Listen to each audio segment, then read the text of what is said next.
Good day everyone, my name is Mark Adrian M. Loilla, your presenter of the day for a feasibility study titled Fruit Blended Marmalade. Our background of study is the proponents is decided to produce the fruit blended marmalade to innovate the marmalade from simple marmalade to blended marmalade, and the proponents add the nata de coco as part of innovation and has its own product uniqueness that others don't have. Also, the proponents inspired to make fruit blended marmalade because most stores in San Jose Public Market that we interviewed, they don't know what marmalade is. Then it is not available in San Jose Public Market. Mostly in market, they just offered usually jelly and jam spread. We interviewed 8 store like Katapang, Balmes, Dynastore, Hapsing, Bilmer, K. Robbins, Allmark, and Bukid Store in supermarket here in San Jose, Occidental Mindoro. So the proponents is decided to innovate the marmalade from simple orange marmalade, for example, that is common, and the proponent is combine two fruit combinations. Two fruit combination to produce the fruit blended marmalade, and that is fruit blended marmalade since the Filipino love sandwich mostly they use to put spread in sandwich. It is the desire of the proponents to provide the consumers with good and better tasting of apple orange marmalade. The objective of study, of course, is to determine the viability, feasibility, and profitability of our proposed business here in San Jose, Occidental Mindoro.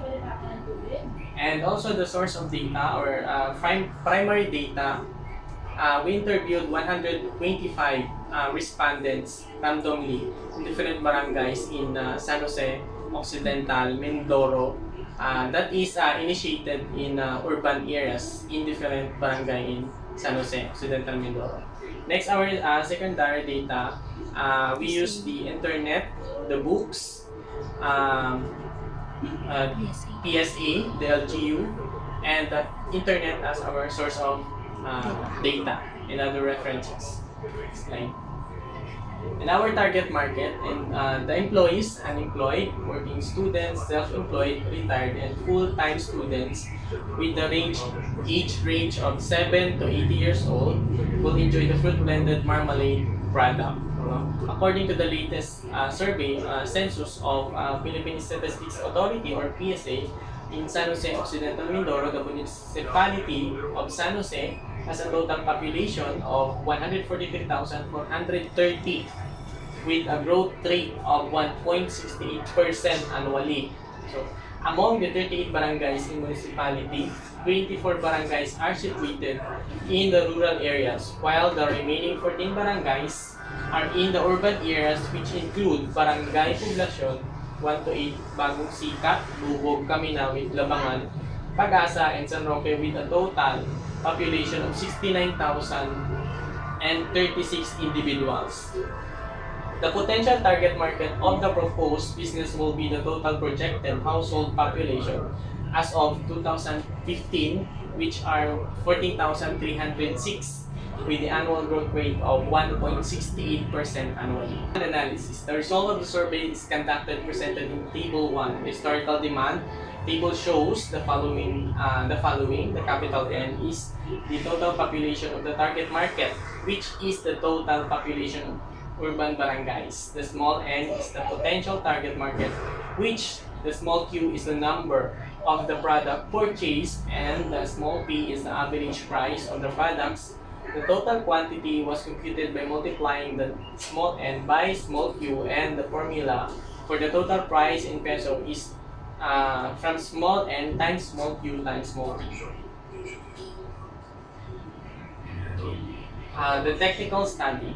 As you have seen in our presentation, this our product is look like this.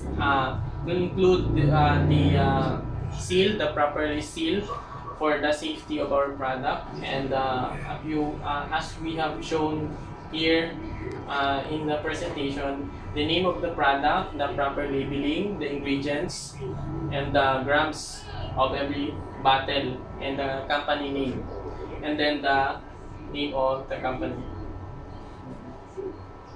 Then the production process. The proposed business will use the fresh ingredients to maintain and ensure the quantity and the freshness of the product. The proponents can produce 10 jars, 120 grams per bottle of marmalade for every 1/2 kilo of orange and apple, 1/2 kilo of apple.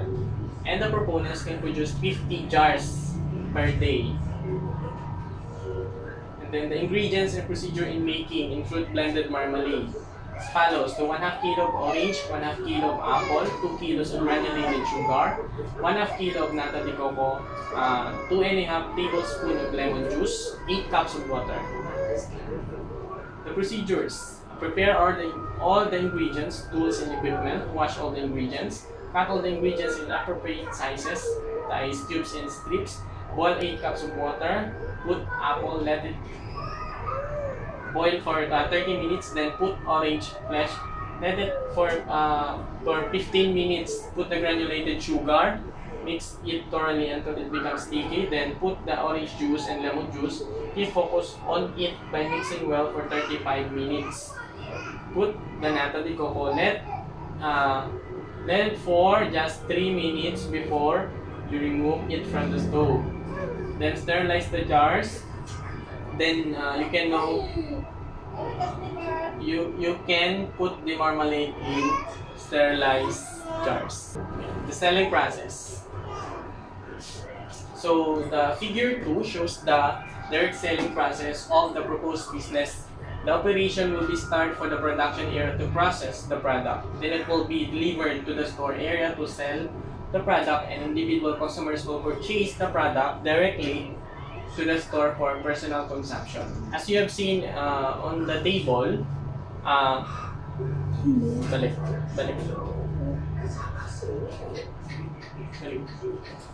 as you have seen on the table, from the production area to storing area to individual customers' slides.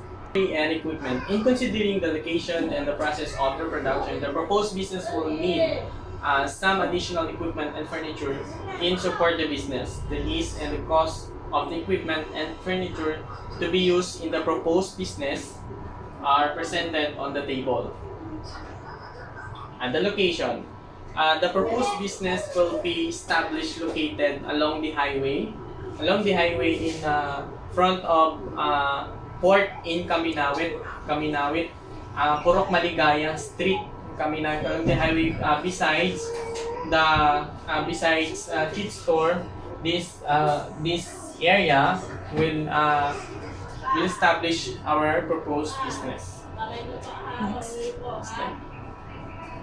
The production cost. In order to produce 50 jars of fruit blended marmalade, the direct materials, indirect and direct labor costs needed are presented on the tables below and in the succeeding slides.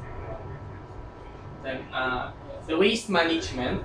One of the main concern of the proponents is the waste disposal. So, waste will be disposed properly to assure the cleanliness of the place and secure the health of the people near the location and the production area of the said business. So, there will be trash cans provided in the designated areas for biodegradable and non-biodegradable. The form of business ownership. The proposed business is in the form of partnership.